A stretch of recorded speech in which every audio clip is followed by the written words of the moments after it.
सकाळी बाहेर गेली, ती अजून आली नाही। तुमचे बाबा कुठे? बाबा बाहेर गावी कामाला गेली।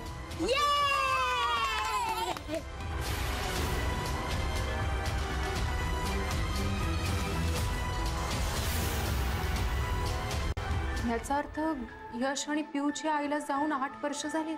आमच्याकडे नाही काका आले होते मावशी, जादू काका। जादू काका? ते जादू करून दाखवायचे का? हो, पत्त्यांची जादू। एका चॉकलेटचे 2 चॉकलेट करायचे। मला नीट आठवून सांगा, जायच्या आधी आईने नेमकं काय केलं होतं? काही म्हणाली होती ती? आईने पहिले देवाला नमस्कार केला, मग म्हणाली की मी आल्याशिवाय तुम्ही कुठे जाऊ नका, मी तुम्हाला हवं ते आणेल। कोणी चोरी होऊन फसवून जाईल म्हणून तिने कुलूप लावून गेली। तुमच्याकडे आईचा फोटो आहे? नाही।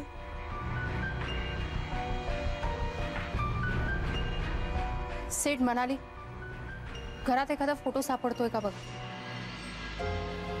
मॅडम, आम्ही इथलं सगळं पाहतो।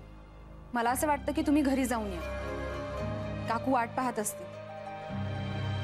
ऍक्च्युली माझ्याही डोक्यात तोच विचार होता, पण इथे नाही मॅडम, इट्स ओके, आम्ही आहोत ना, आम्ही करतो मॅनेज इथे। हो, इथलं काम जितकं महत्वाचं आहे तितकंच घरी जाणे महत्वाचं आहे। तुम्ही जाऊन या। बाळांनो, मी थोड्या वेळ बाहेर जाऊन येऊ, मी लगेच येईन। हा, आणि येताना तुमच्यासाठी खाऊ पण घेऊन येईन, चालेल? हो। बरं, ठीक आहे, चल येते येते।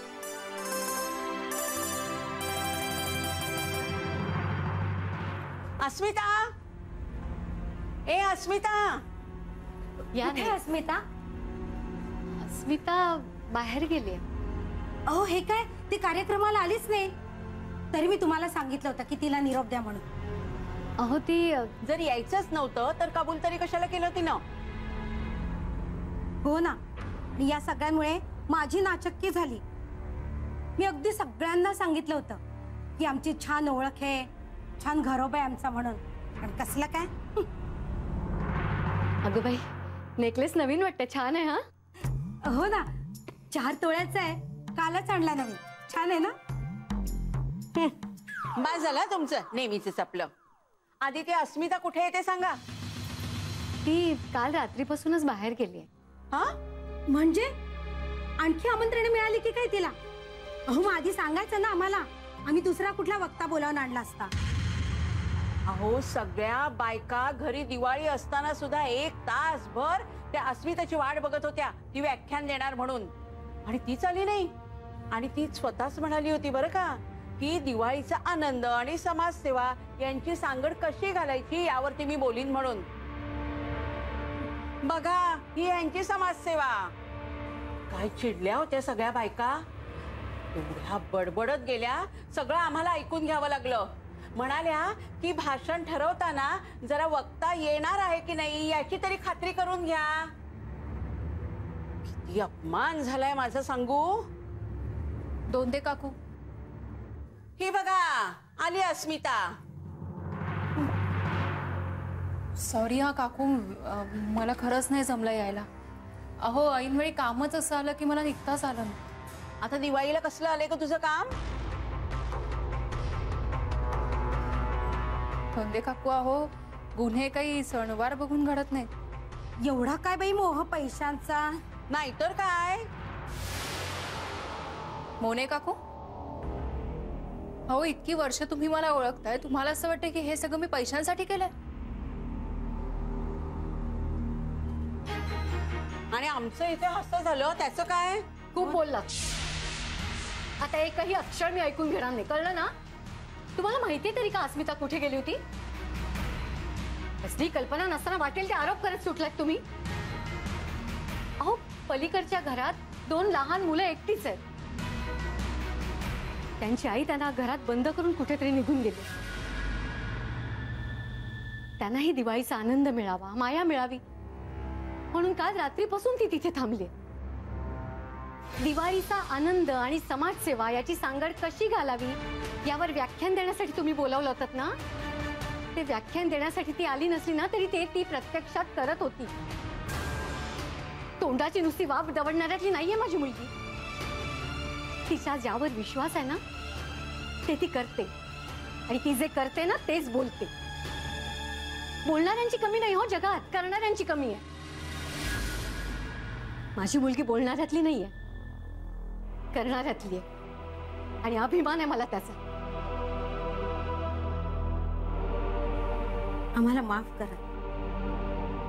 अस्मिता, अगं तू आम्हाला वेळीच कळवलं असतं तर आम्ही नसतं बोललो. पण सॉरी, आमचा गैरसमज झाला. नाही, बरोबर आहे तुमचं. खरं तर चुकलंच माझं. मी तुम्हाला कळवायला हवं होतं पण कामाच्या गडबडीत मला खरंच लक्षातच नाही राहिलं होतं. मी माफी मागते हो तुमची. अगं तू कशाला माफी मागतेस? खरं तर माफी आम्ही दोघींनी मागायला पाहिजे तुझी. अगं तू एवढं चांगलं काम करतेस, समाजकार्य करतेस आणि आम्ही दोघी जणी आपल्या इकडे येऊन तुमच्याशी हुज्जत घालत बसलो. सॉरी हा. अगं ते काय झालं पण तू व्याख्यान द्यायला. काकू अहो तुम्ही काळजी करू नका. मी एक वेळ ठरवून तिकडे येईन बायकांशी बोलायला. चालेल. आणि तसंही कुणाला व्याख्यान देण्या इतपत मी मोठी नाही झाली हो. माझ्या अनुभवातून मी जे काही शिकले ते मला फक्त शेअर करायचे त्यांच्यासोबत. त्या समाजाची एक काळी बाजू मी खूप जवळून पाहिली. परिस्थिती माणसाला काय काय करायला भाग पाडू शकते हे पाहिलंय मी. आणि यातून आपण काय बोध घेऊ शकतो हेच मला सांगायचंय त्यांना. तुम्ही काळजी करू नका, मी कॉल करेन तुम्हाला. वा अस्मिता, खरंच तुझं कौतुक वाटतं का आम्हाला? किती काम करतेस तू. आणि आता ऐन दिवाळीमध्ये त्या मुलांच्या आईला शोधायला लागेल ना ग तुला. हो ना, कुठे असतील त्या मुलांचे आई बाबा काय माहित. हा फोटो कोणाचा असेल? यश आणि पिऊला विचारूयात. चल. चल. तुम्ही दोघे इथे खेळताय आणि दाजी काका कुठे आहेत? ते बाहेर बसले. बरं. यश, पियू, हा फोटो कोणाचा आहे? हे आमचे बाबा. आणि ही आई? नाही, ही आमची आई नाहीये.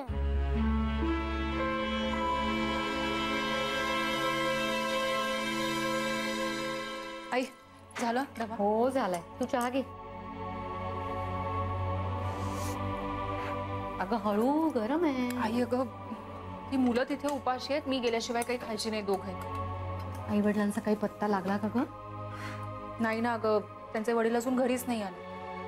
आणि आईचं नाव मुलं सुमा सांगतात. बरं सुमा जाऊन 8 वर्ष झाली आहेत. त्यांचं डेथ सर्टिफिकेट सापडलं आम्हाला घरात. अगं बाई, हा म्हणजे गुंताच झाला भलताच. बघ बरं, गुंत्याला सुद्धा 2 डोकं असतात आणि आम्हाला तर 2ही डोकं शोधायची. काय करशील ते सांभाळून कर ग बाई. हो ग, तू काळजी करू नकोस. बरं मला सांग, पूर्वा कुठे आहे? देवळात गेले ग ती. हा घे. मुलांचा तर डबा दिलाच आहे. सीद आणि मनालीसाठी फराळ दिलाय. बरं झालं, मी सांगणारच होते तुला अगं, ते पण उपाशी आहेत ना. चल मी निघते. हो ना.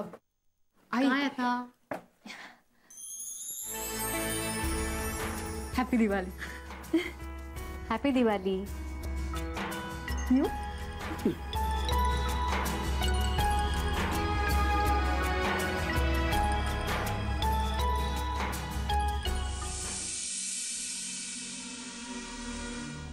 म्हणाली अगं उठेल तो. रात्री तसंही खूप लेट झोपलेत ते. किती निरागस दिसतात रे. निर्धास्त झोपलेत अगदी. आणि काल आई बाबा जवळ नाहीयेत म्हटल्यावर किती घाबरले होते. सिड, आपण आलो नसतो तर यांचं काय झालं असतं रे. किती वेळ असेच कोंडून राहिले असते. आणि कोणी चोर आला असता तर.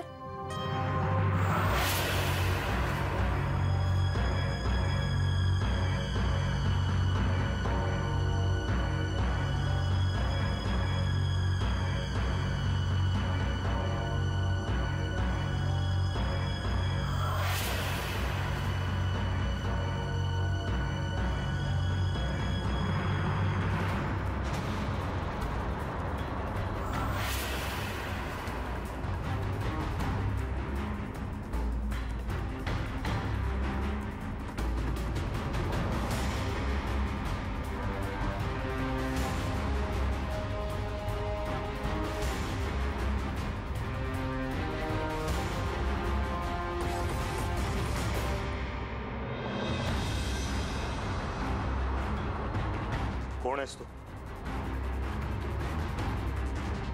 आणि इथे काय करतोयस? कोण आहेस तू? इथे काय करतोयस? बऱ्या बोलांना सांग काय करतोयस तू? मनाली चल. इकडे का घुसलायस? एक मिनिट काय करताय तुम्ही? एक मिनिट तुम्ही सगळे का घुसलात माझ्या घरात? एक सेकंड प्लीज प्लीज जरा तुम्ही आधी शांत व्हा.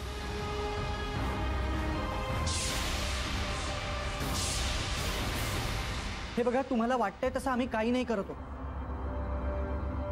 तुमचा काहीतरी गैरसमज होतो. मी ओळखतो तुम्हाला. अरे पण तुम्ही आहात कोण? आम्ही प्रायव्हेट डिटेक्टिव्ह अस्मिता अग्निहोत्रींचे सहकारी. बाबा यश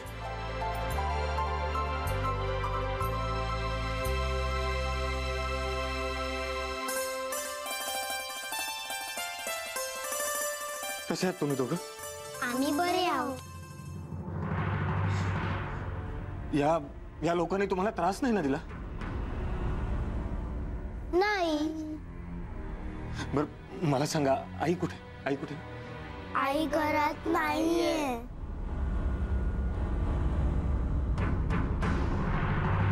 सुमा, सुमा, माझी बायको सुमा कुठे आहे? हे बघा हाच प्रश्न मला तुम्हाला विचारायचा. आम्ही इथून जात असताना मुलांचा रडण्याचा आवाज आला. घरात कोणीच नव्हतं म्हणून आम्ही इथे. नाही मला माहिती तुमच्यापैकीच कोणीतरी सुमाला काहीतरी केलेलं असणार. हे बघा तुम्ही या निष्पाप छोट्या मुलांना फसवू शकाल पण मला नाही फसवू शकत. बऱ्या मुलांना सांगा सुमा कुठे आहे? कुठे आहे? कुठे तुमची ती कोण? अस्मिता. तिला बोलवा लगेच, आत्ताच्या आत्ता, नाही तर तुम्हाला सगळ्यांना पोलिसांच्या ताब्यात देईन मी. पोलिसांना बोलवायचं की नाही हे आपण नंतर ठरवूया.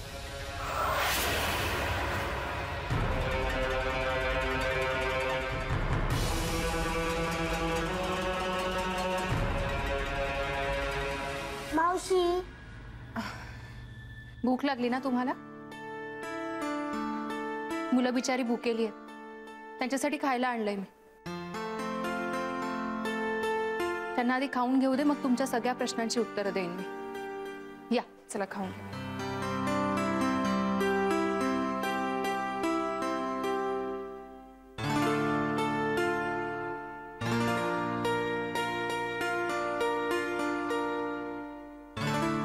जेवण आणलंय मी तुमच्यासाठी. पोळी भाजी आवडते ना?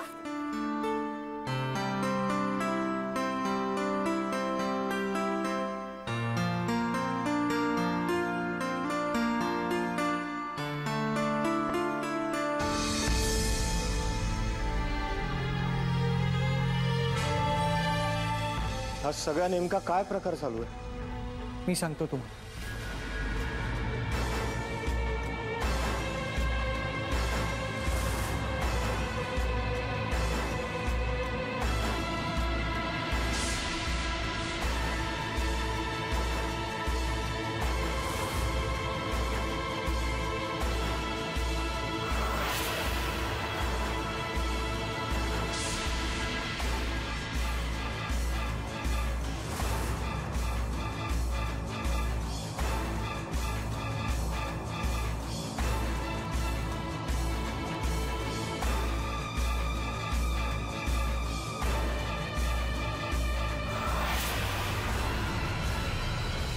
आमच्या दाजींना दुर्दैवाने बोलता येत नाही. त्यामुळे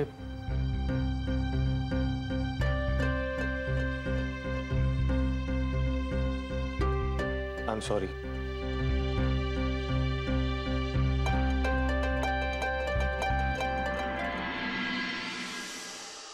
ताई आई कधी येणार? येईल आता. बाबा आलेत ना?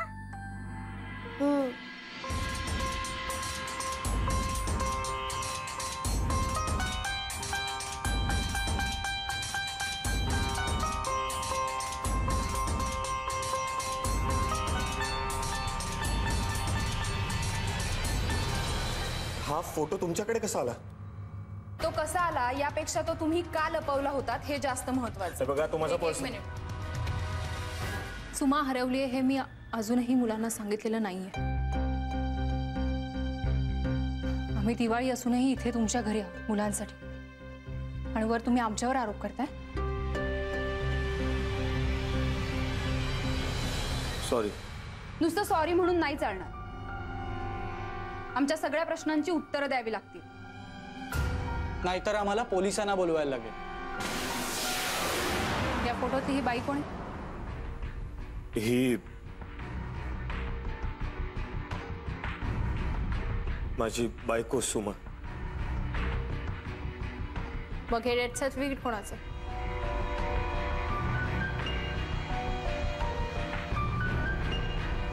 सुमा तर 8 वर्षांपूर्वीच गेली ना. हो. मग या घरात तुमची बायको म्हणून वावरत होती ती कोण होती? मुलं कोणाला आई आई म्हणून हाक मारत होते? मी सांगतो सगळं तुम्हाला. मॅडम, ही माझी बायको सुमा, म्हणजे पियू आणि यशची खरी आई.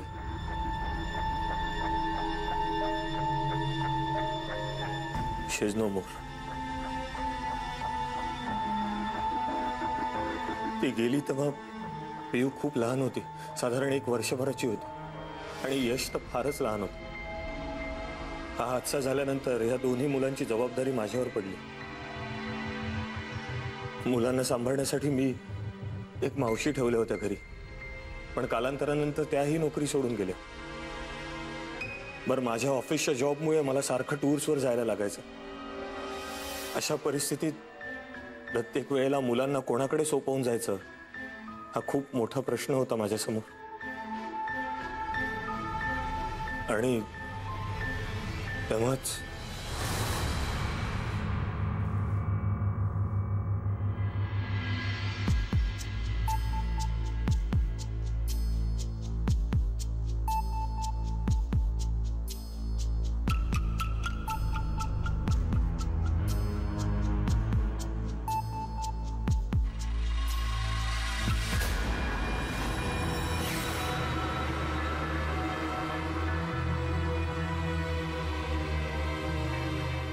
तुम्ही सोडा मला. मला नाही जगायचंय, मला मरायचंय. काय चाललंय तुमचं? तुम्ही इकडे आत्महत्या करायला आलात का? काय झालंय काय एवढं? कोण आहात तुम्ही? आणि मी काय सांगू तुम्हाला? मला नाही जगायचंय, प्लीज मला मरू द्या. 1 मिनिट शांत व्हा आधी. तुमच्या आयुष्यात असं काय घडलंय की तुम्ही लगेच आत्महत्या करायला निघालात? शांत व्हा. मला नाही जगायचंय हो, नाही जगायचंय मला. काय झालंय? मी आदेशशी लग्न करण्यासाठी घर सोडलं तर तो आलाच नाही हो. फसवलं त्याने मला. माझ्यामुळे माझ्या घरच्यांची खूप बदनामी झाली. आता मला घरी तारा नाही मिळणार आणि माझं या जगात दुसरं कोणीच नाहीये. मला प्लीज मरू द्या, प्लीज मला मरू द्या.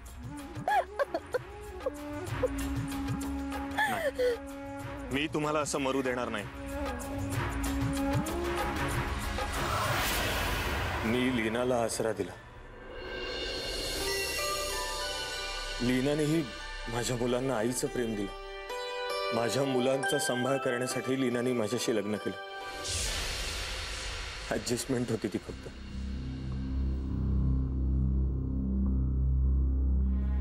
मी तिलाही सुमाच म्हणू लागलो. मुद्दामच लग्नानंतरही तिचं नाव सुमाच ठेवलं. मॅडम, पण मला एक गोष्ट कळत नाही, इतकी वर्ष सुखाने संसार केल्यानंतर सुमा एकदम अचानकपणे अशी का पळून गेली असावी? नाही, हे बघा, इतक्या पटकन कुठल्याही निष्कर्षावर येऊ नका. कशावरून ती पळून गेली असेल? मग दुसरा काय अर्थ काढू मॅडम याचा? माझ्या मुलांना असं कोंडून पळून गेली ती. तुम्ही सगळे जर वेळेवर पोहोचला नसतात तर मुलांचं काय झालं असतं मॅडम? कदाचित ती तिच्या माहेरी गेली असेल. शक्यच नाही. का? अहो, इतक्या वर्षात तिने कधी माहेरची आठवण काढली नाही. आज अचानक एकदम कशी आठवण येईल माहेरची? तिचे आई वडील कुठे राहतात तुम्हाला माहिती आहे? खरं सांगायचं तर मला त्यांच्याबद्दल फारशी माहिती नाहीये. त्यांचं आडनाव पोतनीस आहे. पुण्यात शास्त्री नगरला राहतात कुठेतरी. पण मी तुम्हाला सांगतोय ना, सुमा तिकडे जाणं शक्यच नाही हो. आदेशनी जेव्हा तिला फसवलं ना, त्यानंतर तिच्या बाबांनीही तिला थारा दिला नाही, घरात घेतलं नाही. म्हणून तर बिचारी आत्महत्या करायला निघाली होती. बरं, लग्न झाल्यानंतर इतक्या वर्षात तिने कधीच आईबाबांचं नाव काढलं नाही. त्यांनीही कधी तिला कॉन्टॅक्ट करण्याचा प्रयत्न केला नाही. मग आज अचानक उठून ती आईबाबांकडे कशी जाईल? शक्यच नाही. तुमच्याकडे सुमाचा, आय मीन लीनाचा फोटो आहे? हो, एक मिनिट. हा,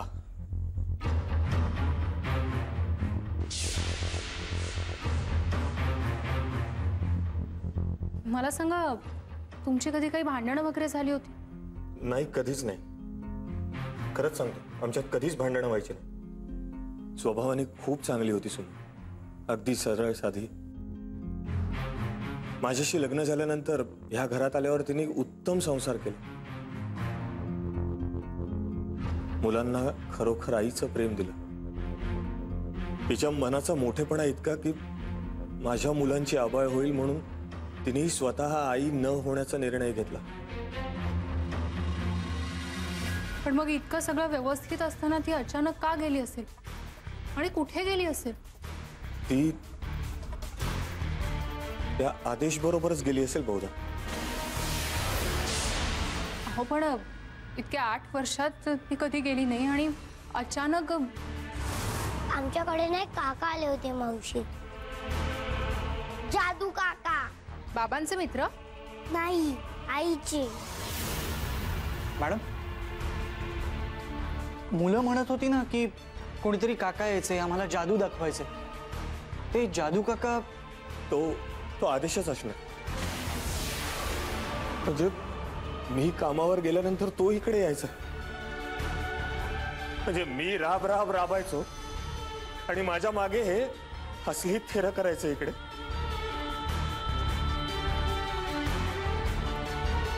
मला स्वप्नातही वाटलं नव्हतं की सुमा असं काहीतरी करेल. अरे माझा नाही, निदान मुलांचा तरी विचार करायचा होताच ग सुमा. हे बघा सुधीर, तुम्ही प्लीज शांत व्हा. अरे शांत काय हो, सांगणं सोपं असतं मॅडम, शांत व्हा.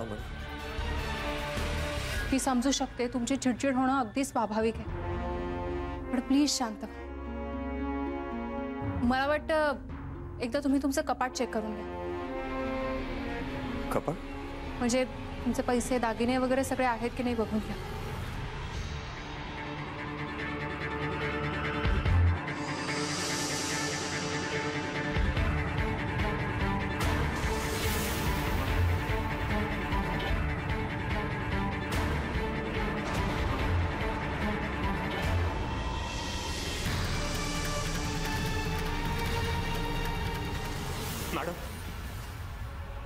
मॅडम, सुमानी आमच्या जॉईंट अकाउंट मधले जवळजवळ सगळे पैसे काढून घेतले. ही एक रिसीट सापडली तिकडे. देसाई पेढी, 5 लाखाचे गोल्ड कॉइन्स.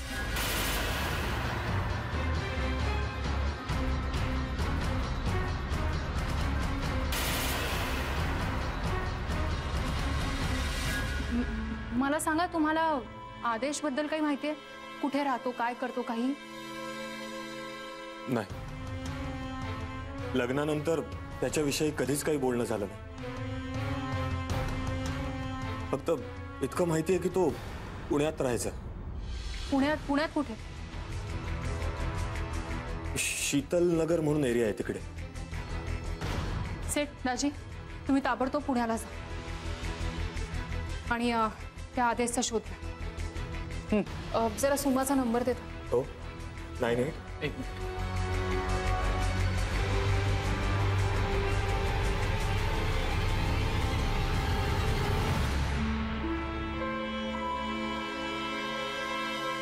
हा, सोडून गेली सुमा आम्हाला.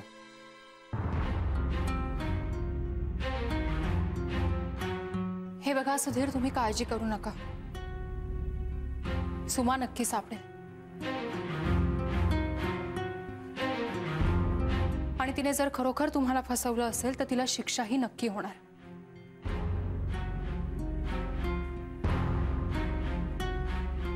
कळत नाहीये. सुमाने या देसाई पेढीतून 5 लाखाचे गोल्ड कॉइन्स का घेतले असतील? काहीतरी गोंधळ नक्की आहे. आता ही पावतीच आपल्याला सुमापर्यंत नेऊन पोहोचवे.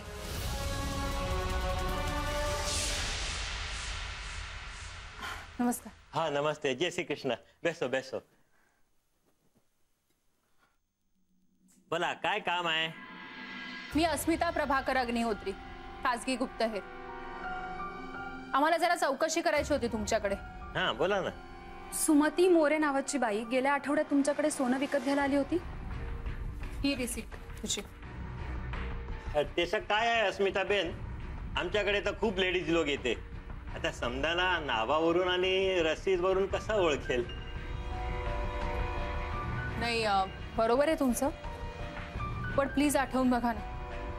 2 लहान मुलांच्या आयुष्याचा प्रश्न आहे. त्यांची आई हरवली, तिला शोधतोय आम्ही. हा ते बराबर आहे, पण काय फोटो फोटो आहे? एक मिनिट. कसं आठवेल? हा फोटो तिचा.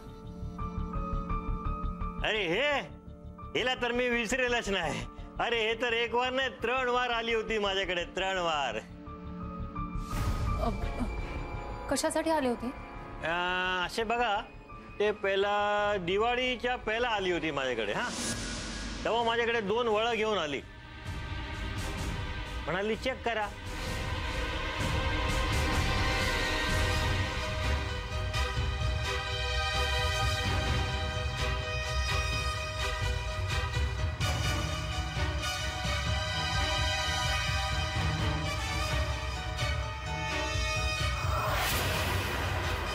मी चेक केला, मी सांगितलं बरोबर आहे.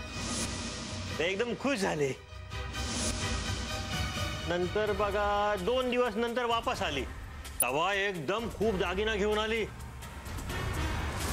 शेठजी हे सोनं. अरे बाप रे, केवढा दागिना घेऊन आली बेन तू. त्या समजाचा वजन करते.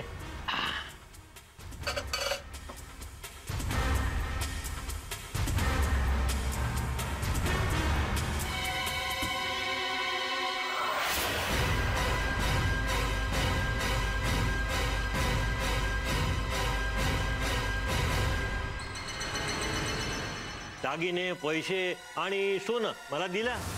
मी तिला त्याच्या बदल्यात कॉइन दिला.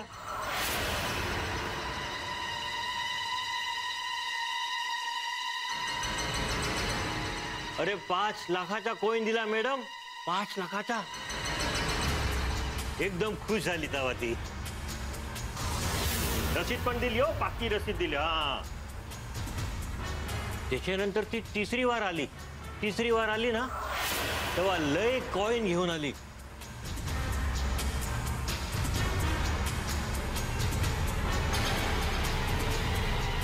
मी समजा कॉइन चेक केला, मला चेक करायला सांगितलं. समजा कॉइन खोटा, नकली कॉइन घेऊन आली. नाही हो, असं कसं होईल? तुम्ही नीट नीट बघा ना. हा हा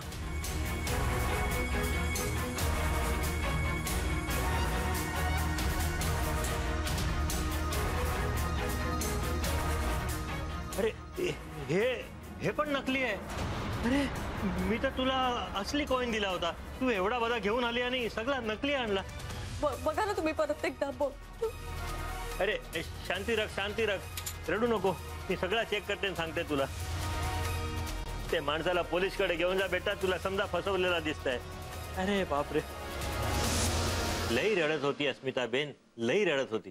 लई वाईट वाटला तिला. मला बी वाईट वाटला. बाबा, आई खरंच गेली, पण आमचं काय चुकलं?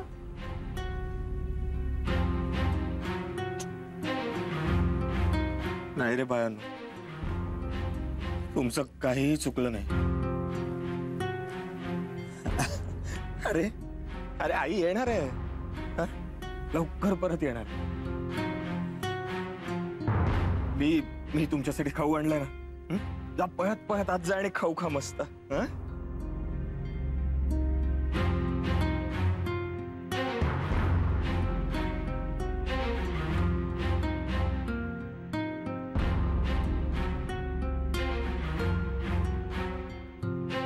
सुमा का फसवलंस मला? का सोडून गेलीस मला? तुम्हाला त्याचं पूर्ण नाव माहिती नाही तर तुम्ही कसं काय शोधणार? आदेश नावाचा एक छंदीपंदी मुलगा होता, तो 7 वर्षापूर्वी सोडून गेला. आता तो मला वाटतंय कोथरूड मध्ये राहतो. कोथरूड? हा, आणि त्याचा फ्लॅट ना कानिटकरांनी घेतलाय. कदाचित त्यांच्याकडे तुम्हाला त्याचा पत्ता मिळेल. पण मग हे कानिटकर राहतात कुठे? हॅलो सुधीर, मला असं वाटतं सुमाने तुम्हाला फसवलेलं नाहीये. ती स्वतः फसली गेली. म्हणजे मला नक्की नाही सांगता येणार, पण बहुतेक आदेशने तिला फसवलंय. आणि या सगळ्याचा सोने खरेदीशी संबंध आहे.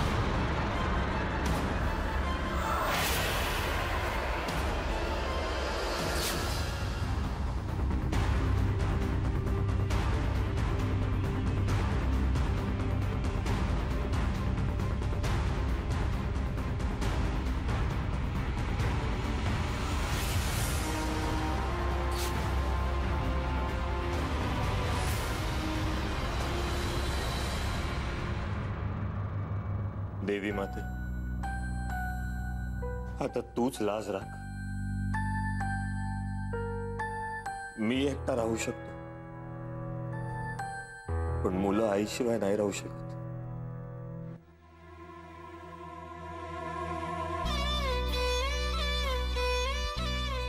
सुमाला लवकर परत घरी येऊ दे. मी तिला माफ कर. खरंच.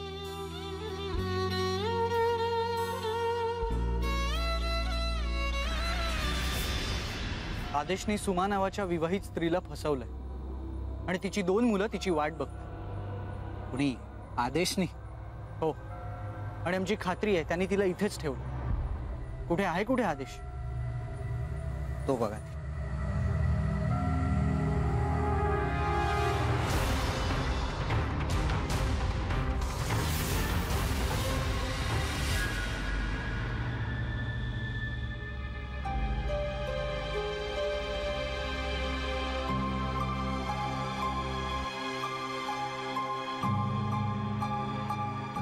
झोपली मुलं? आत्ताच झोपवलं त्यांना. कशी बशी समजूत काढली आज त्यांची. आता उद्या परत काय सांगायचं हा प्रश्न आहेच. सुधीर, मला असं वाटतंय सुमाला कोणीतरी सोने खरेदीत फसवलंय. देसाई पेढीतून तिने घेतलेलं खऱ्या सोन्याचं काय झालं आणि तिच्याकडे खोटं सोनं कुठून आलं काहीच कळत नाहीये. मॅडम, बोल सर.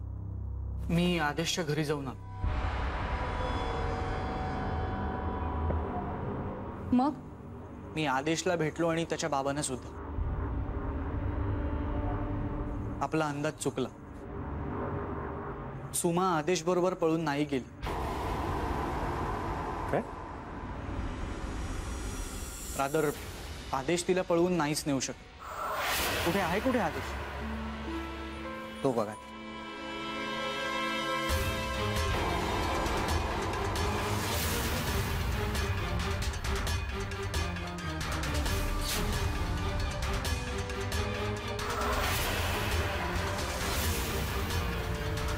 आदेशचे बाबा असं म्हणाले की सुमा नावाच्या कोणत्याही मुलीला मी किंवा आदेश अजिबात ओळखत नाही. हां, त्याचं लीना नावाच्या मुलीशी 8 वर्षापूर्वी अफेअर होतं.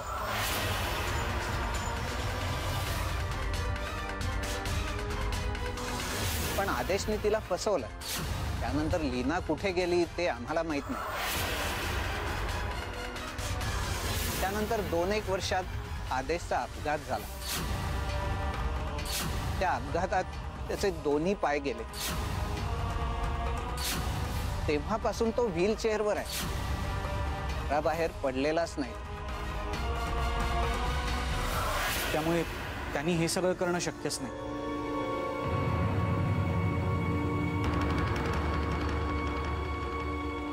आदेश हा एकमेव धागा होता आपल्याकडे, पण तोही सुटला. पण एक गोष्ट नक्की सुधीर, यावरनं हे तरी लक्षात आलं की सुमाने तुम्हाला फसवलेलं नाहीये. पण मॅडम असं असेल तर सुमाला कोणीतरी फसवलं असेल ना?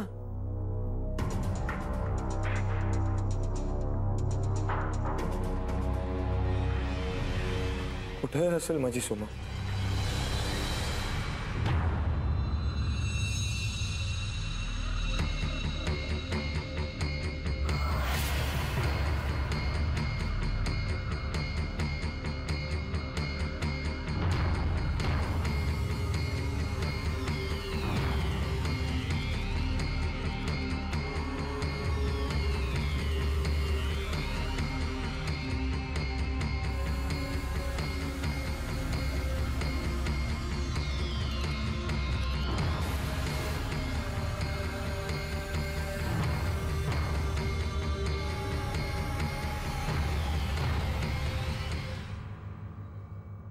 सुमा आदेश बरोबर पळून गेली नाहीये हे तर कन्फर्म झालं, पण मग सुमा गेलीये कुठे?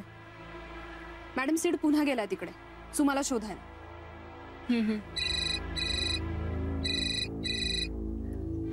हा बोल सेठ. हा मॅडम, मला सुमाचा फोन शास्त्रीनगरच्या इथल्या अंबामातेच्या देवळाजवळ सापडला. मी तो फोन ऑन केला, त्यात यश आणि पिऊचे फोटोज सापडले. त्याच्यावरून माझी खात्री पटली की हा सुमाचाच फोन आहे. ओके, मग त्या मंदिराच्या आसपासच शोध घ्या. तिचा मोबाईल तिथे सापडला याचा अर्थ ती तिथेच कुठेतरी आसपास असेल. कळव मला. Okay ma'am, bye. सीड सांगत होता शास्त्रीनगर मधल्या अंबे मातेच्या देवळाजवळ तिचा फोन सापडला. ते शोध घेत आहे.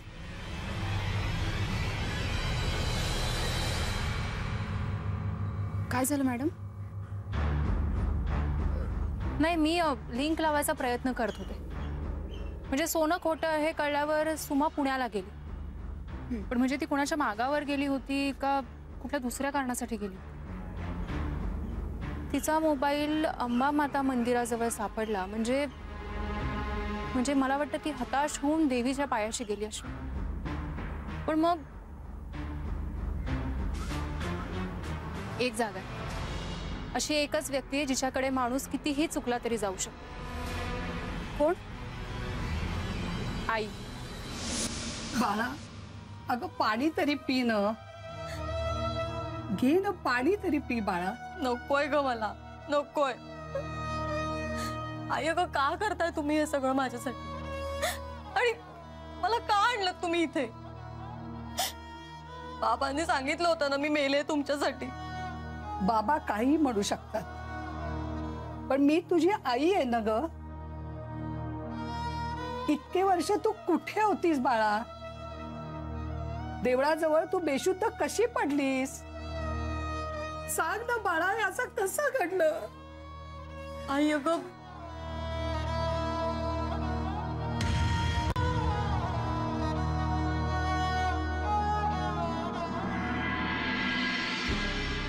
ताई, ओळखलंस मला? अगं मी शेखर. शेखर? अरे अरे केवढा मोठा झालास तू. अगं पण तुझ्यासाठी अजूनही मी लहानच आहे. ताई घे, दूध घे. नकोय मला, काहीच नकोय मला. जमलंच मला विष द्या. मला नाही जगायचं आता. अगं हे काय बोलतेस तू? एकतर 8 वर्षांनी तू इथे आलीस आणि तेही अशा अवस्थेत. आता काय म्हणालीस तू की मी मोठा झालोय? मग काय झालंय ते मला खरं खरं सांग. मी खंबीरपणे तुझ्या पाठीशी उभा राहीन. अगं बोल ना. तू नाही बोललीस तर मला कसं कळेल की काय झालंय तुझ्यासोबत ते? बाबांनी माझ्यासाठी या घराचे दरवाजे बंद केले तेव्हा माझ्याकडे जीव देण्याशिवाय काहीच पर्याय नव्हता. पण एका भल्या माणसाने माझा जीव वाचवला आणि माझ्याशी लग्न केलं.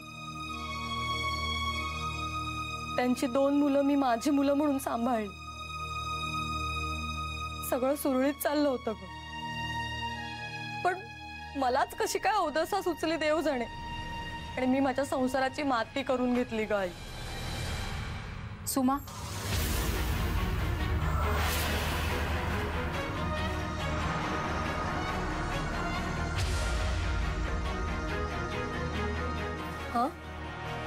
सुमा? कोण सुमा?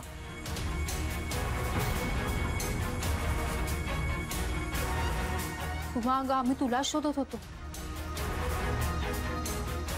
मी अस्मिता अग्निहोत्री, खाजगी गुप्तहेर. पण मी नाही ओळखत तुम्हाला. पण यश, पिऊ आणि सुधीरला तरी ओळखतेस ना? अगं ते वाट पाहताय तुझी. तुम्ही हिच्या आई ना? हो. आणि तुम्ही? मीचा लहान भाऊ शेखर आहे. तुम्हाला ही कुठे सापडली? नरक चतुर्दशीच्या पहाटे अंबा मातेच्या मंदिराजवळ ही बेशुद्ध तोड पडली होती आणि तिला आम्ही घरी घेऊन आलो. डॉक्टरांनी तिला इंजेक्शन दिलं आणि त्यानंतर ती शुद्धीवर आली. त्यानंतर ती मला पाहून घाबरली. इतक्या वर्षांनी तिने मला पाहिलं, त्यामुळं कदाचित ती माझा चेहरा विसरली असेल. मी आईच्या घरी आहे हे मला माहीतच नव्हतं. आणि 8 वर्षानंतर मी माझ्या भावाला पाहिलं, त्यामुळे परका पुरुष समजून मी त्याला घाबरले. पण मग तू सुधीरला फोन का नाही केलास? सुधीर कोण आहे? सुधीर म्हणजे सुमाचे, आय मीन लीनाचे मिस्टर. आम्हाला त्यांच्याबद्दल काहीच माहिती नाही. तिने आम्हाला काहीच सांगितलं नाहीये. सुधीर आणि आम्ही तुम्हाला फोन करण्याचा खूप प्रयत्न करत होतो, पण तुमचा फोनच लागत नव्हता. आणि तुमचा फोन आज सकाळी आम्हाला मंदिराजवळ सापडला. सुमा, अगं तू घरी परत का नाही गेलीस? तुला अशी काय गरज पडली की सगळे दागिने आणि पैसे काढावे लागले तुला घरात? आणि तुम्हाला भेटायला येणारा तो तरुण कोण होता?